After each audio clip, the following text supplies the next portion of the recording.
Assalamualaikum warahmatullahi wabarakatuh. Saya Ardian Saputra. Ya, kali ini saya akan mempresentasikan hasil kerja kelompok kami, yaitu kelompok 14.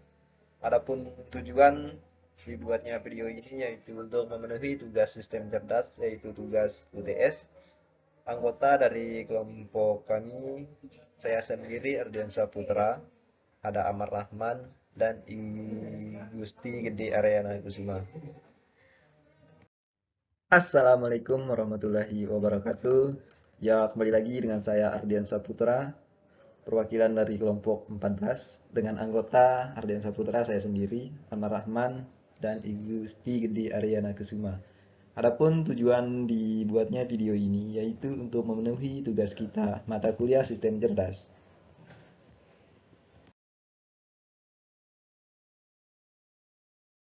Ya, di dalam video ini saya akan menyampaikan materi tentang sistem pakar dan logika pasi.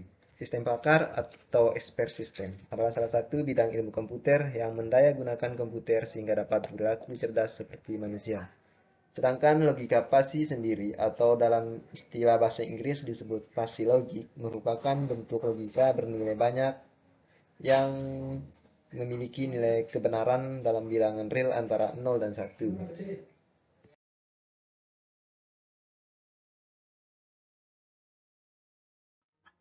Ya, dalam sistem pakar, terdapat perbedaan antara sistem pakar dan pakarnya.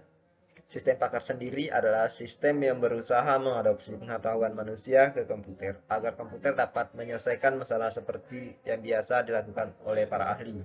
Sedangkan pakarnya sendiri adalah orang yang memiliki pengetahuan, penelitian, pengalaman, dan metode khusus, serta kemampuan untuk menerapkan bakat ini dalam memberi nasihat dan memecahkan persoalan. Sehingga dapat disimpulkan adalah pakar itu adalah orang yang menjalankan sistem pakarnya, sedangkan sistem pakarnya adalah sistem atau perangkat yang dijalankan oleh si pakar tersebut.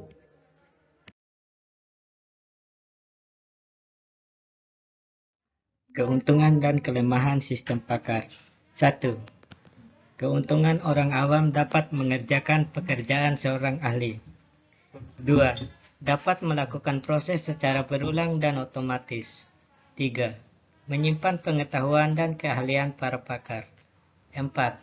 Meningkatkan output dan produktivitas. 5. Meningkatkan kualitas. 6.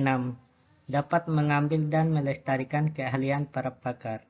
7. Dapat beroperasi dalam lingkungan yang berbahaya dan kemampuan untuk mengakses pengetahuan. 8. Memiliki reliabilitas dan kemampuan bekerja dengan informasi yang tidak lengkap dan mengandung ketidakpastian. 9. Meningkatkan kapabilitas sistem komputer. 10. Media pelengkap dalam pelatihan. Kelemahan. 1. Memakan banyak biaya perawatan dan pembangunan. 2. Sulit dikembangkan. 3.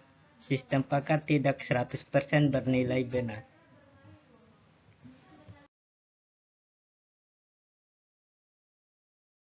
Ya, di slide kali ini saya akan membahas tentang logika pasi. Pertama kali dikembangkan oleh Lotfi Asades, seorang ilmuwan Amerika Serikat pada tahun 1965, dan lebih populer dan banyak diaplikasikan secara luas oleh praktisi Jepang dengan mengadaptasikannya ke bidang kendali atau kontrol.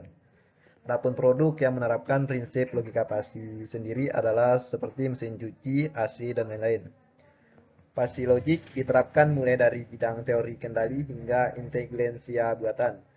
Pasi dikembangkan di barat tetapi aplikasinya sangat kurang, dikarenakan kultur orang barat cenderung memandang suatu persoalan sebagai hitam putih, ya tidak bersalah, sukses, gagal, atau tertera dengan dunia logika biner Aristoteles.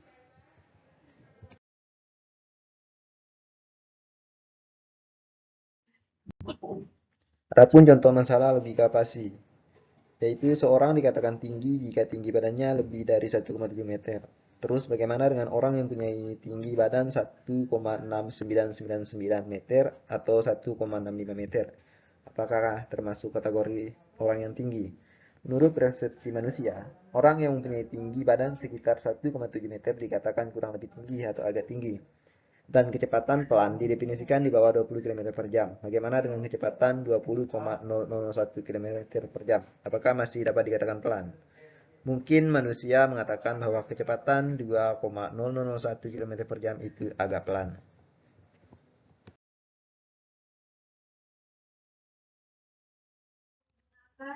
Sekarang kita masuk contoh kasus. Perhitungan Navier Bayes untuk prediksi alat transportasi. Di sini dapat kita lihat ada 13 data dengan data kelamin, dengan keterangannya pria dan wanita. Selanjutnya ada data kerja orang tua dengan data pengusaha dan petani. Selanjutnya ada data alamat dengan keterangan Lobar dan Mataram. Di sini juga ada data jarak tempuh dengan keterangan jauh dan dekat. Yang terakhir ada data transportasi dengan keterangan berkendara dan jalan kaki. Dapat kita lihat permasalahannya di sini jika permasalahan data sebagai berikut. Dengan menggunakan Navier Bayes prediksikanlah orang yang tidak menggunakan alat transportasi. Sekarang kita lanjut jawab.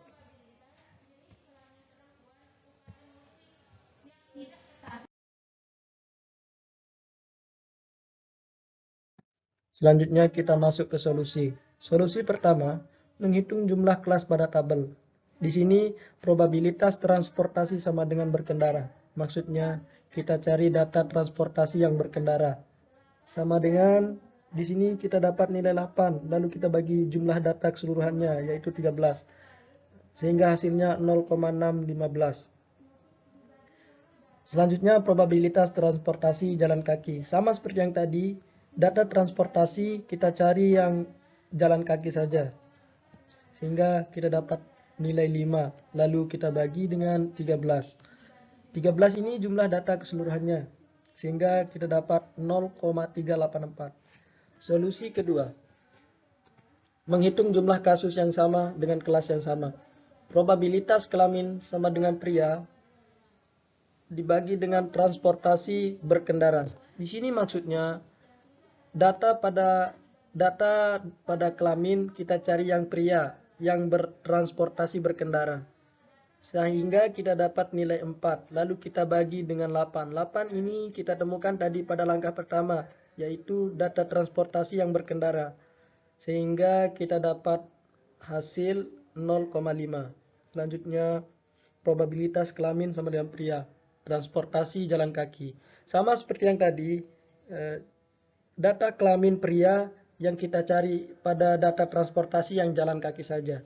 Sehingga kita dapat nilai 3. Lalu kita bagi 5. 5 ini kita dapatkan dari langkah awal, yaitu transportasi jalan kaki. Sehingga kita dapat hasil 0,6. Probabilitas selanjutnya pekerjaan orang tua. Pengusaha transportasi berkendara. Di sini maksudnya data pekerjaan orang tuanya itu pengusaha, lalu dia menggunakan transportasi berkendara, sehingga kita dapat nilai 6. Lalu kita bagi 8, sehingga kita dapat nilai 0,75. Begitupun seterusnya, pekerjaan orang tua sama dengan petani yang bertransportasi jalan kaki, sehingga kita dapat nilai 3, lalu kita bagi 5. 5 ini kan awalnya tadi kita dapat di langkah yang pertama, sehingga kita dapat 0,6. Selanjutnya probabilitas alamat.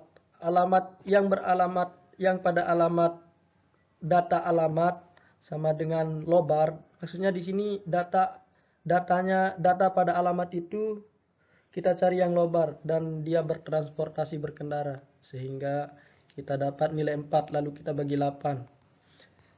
Sehingga hasilnya 0,5.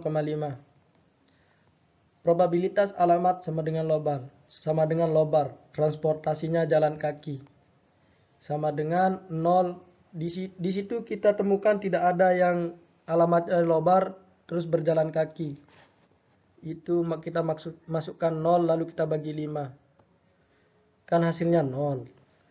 Probabilitas jarak tempuh. Ini probabilitas jarak tempuhnya jauh. Maksudnya data jarak tempuhnya jauh, dia menggunakan transportasi berkendara. Kita menemukan 6 data. Lalu kita bagi 8 sehingga kita dapat 0,75. Probabilitas jarak tempuh yang jauh tapi menggunakan transportasi jalan kaki. Di situ ada 1 orang.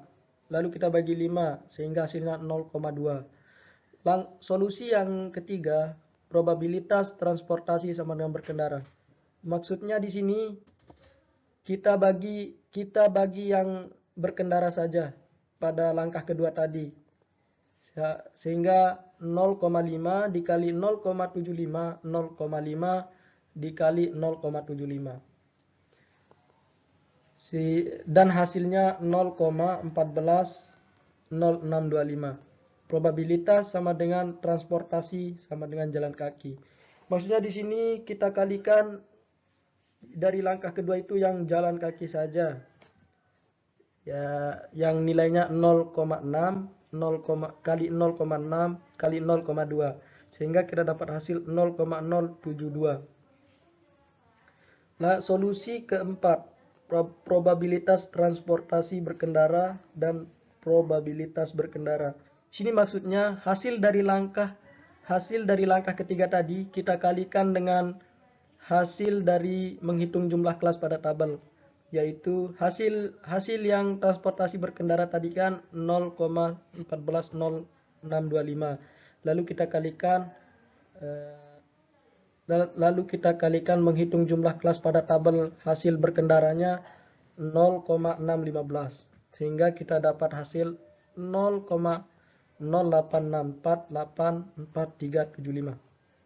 Selanjutnya yang bertransportasi jalan kaki kita bagi dengan hitungan jumlah kelas pada tabel langkah awal tadi, yaitu hasilnya 0,72 dikali dengan 0,38. 0,38 ini hasil menghitung jumlah kelas pada tabel yang jalan kaki tadi, sehingga kita dapat hasil 0,027648. Nah, selanjutnya langkah terakhir, probabilitas data ke-14. Data ke-14 ini kan yang kita cari. Probabilitas data yang ke-14 transportasi yang berkendara kita bandingkan dengan probabilitas data ke-14 transportasi yang jalan kaki. Di sini dapat kita lihat sama-sama mana yang kita bandingkan itu yang lebih besar hasilnya dari yang langkah keempat tadi, sehingga kita dapat hasil nilai berkendara.